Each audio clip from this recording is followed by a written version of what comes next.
എഡ്യൂക്വിസ്റ്റ് project X grand finale ദേശീയതല മത്സരത്തിൽ പങ്കെടുക്കാൻ തലശ്ശേരി അമൃത വിദ്യാലയത്തിന് അവസരം.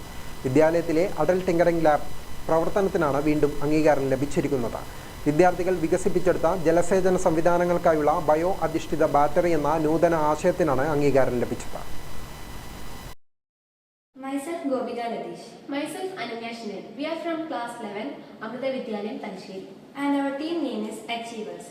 The theme of SHE-STEM project is energy conservation with a focus on battery technology and energy storage solutions.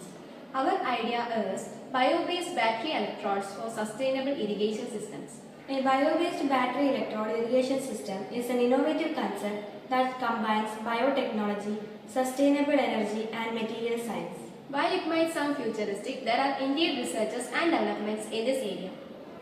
വിദ്യാലയത്തിലെ 11ാം class വിദ്യാർത്ഥികളായ Gopika Latheesh, Ananya ഷനിൽ എന്നിവരുടെ team achievers വികസിപ്പിച്ചെടുത്ത ജലസേചന സംവിധാനങ്ങൾക്കായുള്ള bio അധിഷ്ഠിത battery എന്ന നൂതന ആശയമാണ് അംഗീകരിക്കപ്പെട്ടത്. ചെന്നൈ ശിവനദാർ യൂണിവേഴ്സിറ്റി സംഘടിപ്പിക്കുന്ന എഡ്യൂക്വിസ്റ്റ് പ്രൊജക്ട് എക്സ് എന്ന പരിപാടിയിൽ ഗ്രാൻഡ് ഫിനാലയിലേക്കാണ് വിദ്യാർത്ഥികളുടെ ഈ നൂതന ആശയം തിരഞ്ഞെടുക്കപ്പെട്ടത്. ബാക്ടീരിയകൾ അല്ലെങ്കിൽ ഫംഗസുകൾ പോലുള്ള ജൈവ സ്രോതസ്സുകളിൽ നിന്ന് ഉരുത്തിരിഞ്ഞ ഇലക്ട്രോഡ് വസ്തുക്കളെയാണ് ബയോ അധിഷ്ഠിത ബാറ്ററി ഇലക്ട്രോഡ് സൂചിപ്പിക്കുന്നത്. ബാറ്ററികളിലെ പരമ്പരാഗത ലോഹ അധിഷ്ഠിത ഇലക്ട്രോഡുകൾ മാറ്റി സ്ഥാപിക്കുന്നതിനാണ് ഇവ രൂപകൽപ്പന ചെയ്തിരിക്കുന്നത്. ഇത് സുസ്ഥിരവും പരിസ്ഥിതി സൗഹൃദവുമായ ഒരു ബദൽ സംവിധാനം വാഗ്ദാനം ചെയ്യുമെന്ന് വിദ്യാർത്ഥികൾ സമർത്ഥിക്കുന്നു. ബയോ അധിഷ്ഠിത ഇലക്ട്രോഡുകൾ എളുപ്പത്തിൽ വിഘടിപ്പിക്കാനും കമ്പോസ്റ്റ് ചെയ്യാനും കഴിയും.